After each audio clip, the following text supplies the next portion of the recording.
Morning, everyone. It's good to be back at IIT Delhi.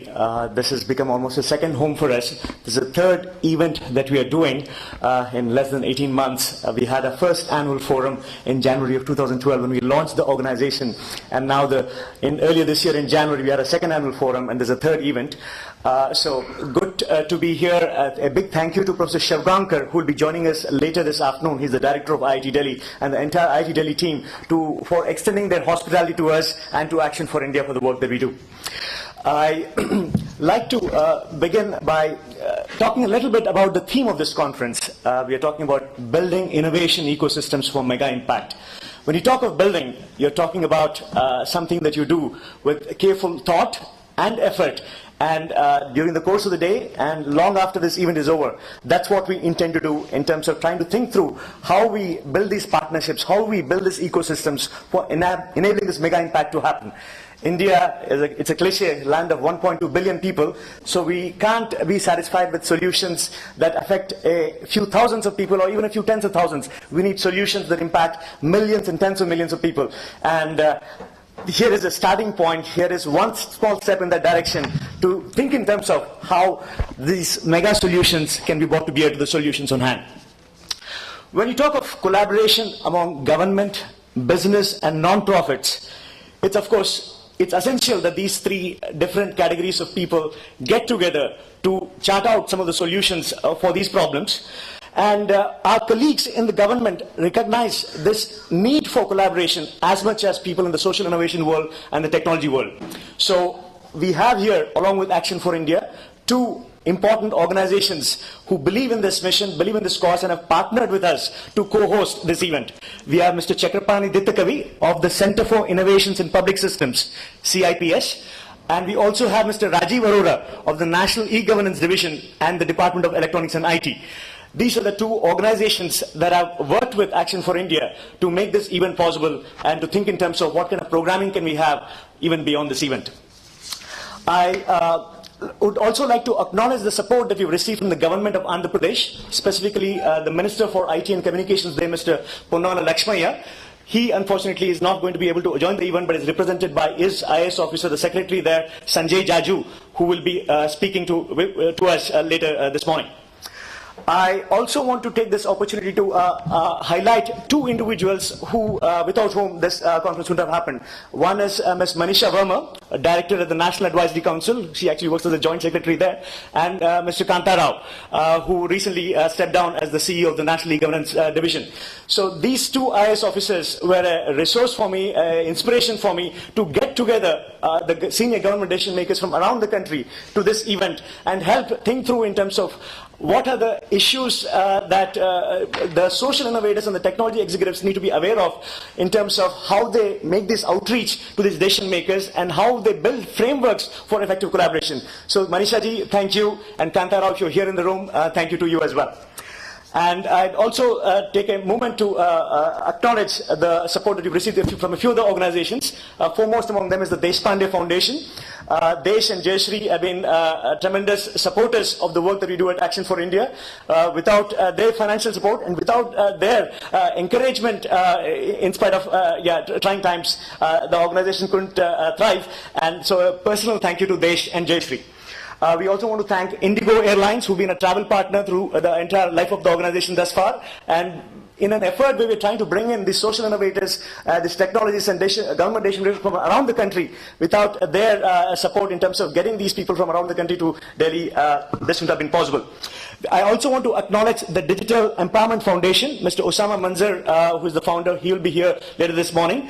And we have an organization, G-Files India, which does a lot of work with IAS officers and government officials. They are a media partner, and the Digital Empowerment Foundation is a knowledge partner. So in terms of what's going to happen during the day, there's a wealth of talent in this room. In terms of the experience that they have working in government, working in the technology circles. So I'm not going to take much more time. I just want to highlight some of the individuals you'll be hearing from today.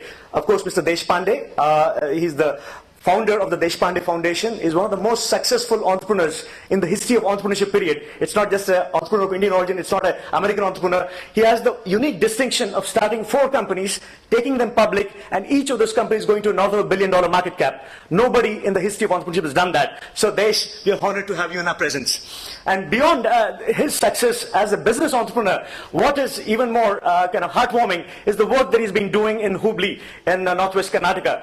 The Deshpande Foundation has started the Hubli Sandbox, and the work that they have done in the past 5 years in terms of building this innovation ecosystems, the theme of a conference, that has been our model in terms of how we set up similar ecosystems around the country and build a learning network of several of these ecosystems so that the broader socio-economic development of the country could be accelerated.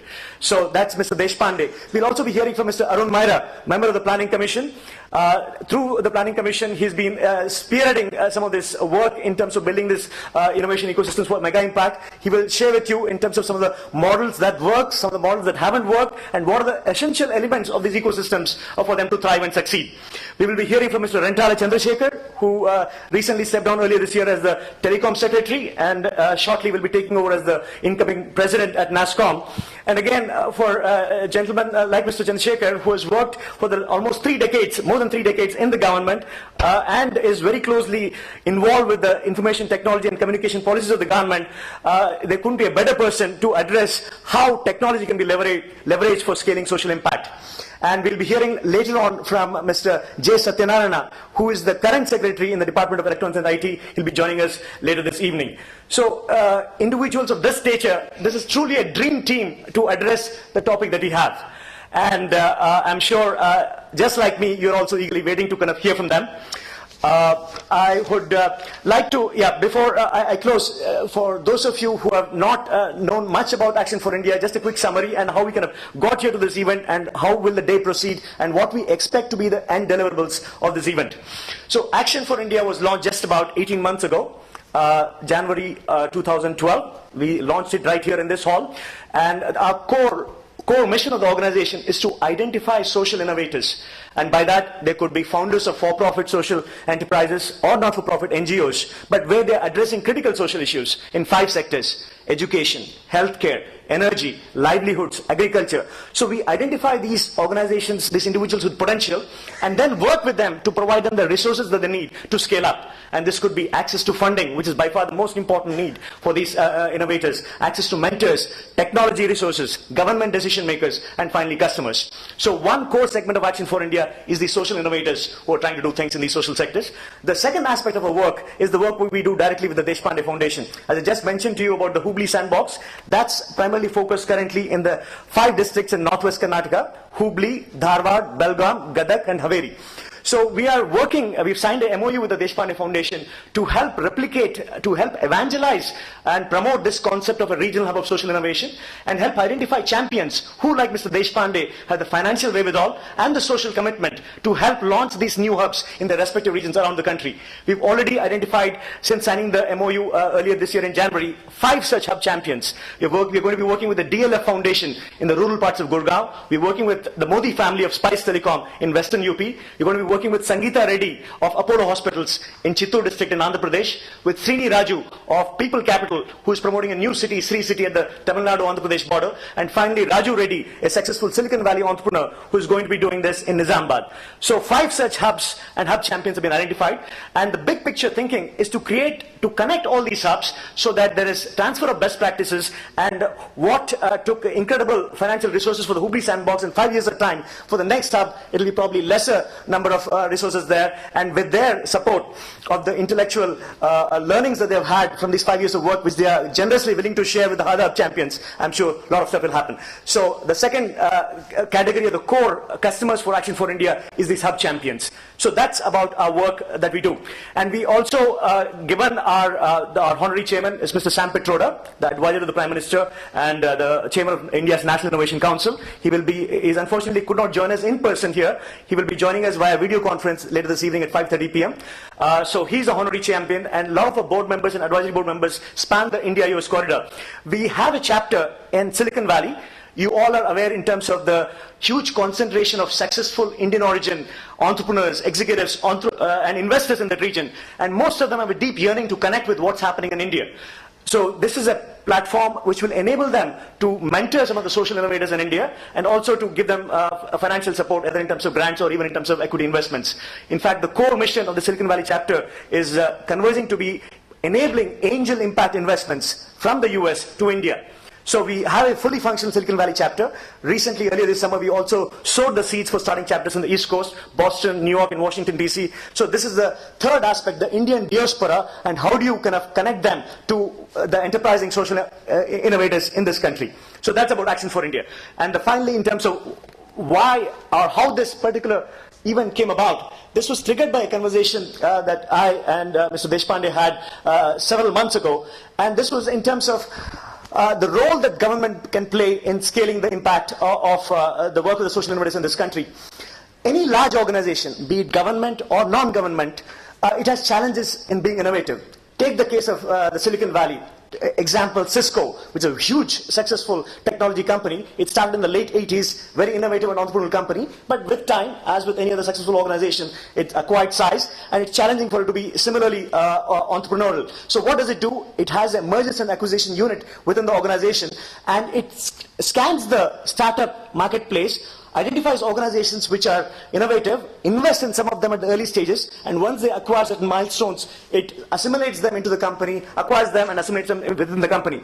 So Mr. Deshpande's views was we could similarly have the government, again, because of its huge size and because of all the problems that it's supposed to solve, but apparently doesn't have the resources to be able to devote attention, it should similarly look into the social innovation landscape, identify who are the enterprising innovative social innovators, and if they're doing something efficiently, optimally, it should join forces with them, give them funding, give them opportunity to leverage the powerful distribution network that the government represents, and so forth. So that was the opening seed, opening thought, and afterwards IAS officers like Ms. Manisha Verma, Mr. Kanta Rao, and then my conversation with Mr. Chakrapani Ditakavi of SIPS. This all led to this event, and as I said, this is the starting point. This is not an end in itself.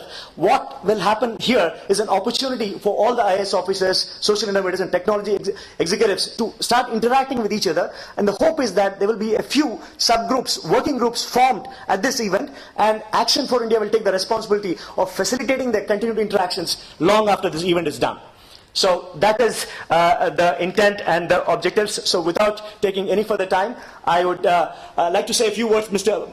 Chakrapani Ditakavi, who will be speaking next. As I mentioned, Mr. Ditakavi is a retired IAS officer. He currently serves as the director of the Center for Innovations in Public Systems. He's based in Hyderabad. To the social innovators and technologists in this room, you would not find a better friend in the government who believes in the power of the innovation and who has his mandate to identify these innovations and help spread them out through the various government machineries, to the various state cadres and so forth. So do reach out to Mr. Ditakavi during the course of the day and introduce yourself. Over to you, sir.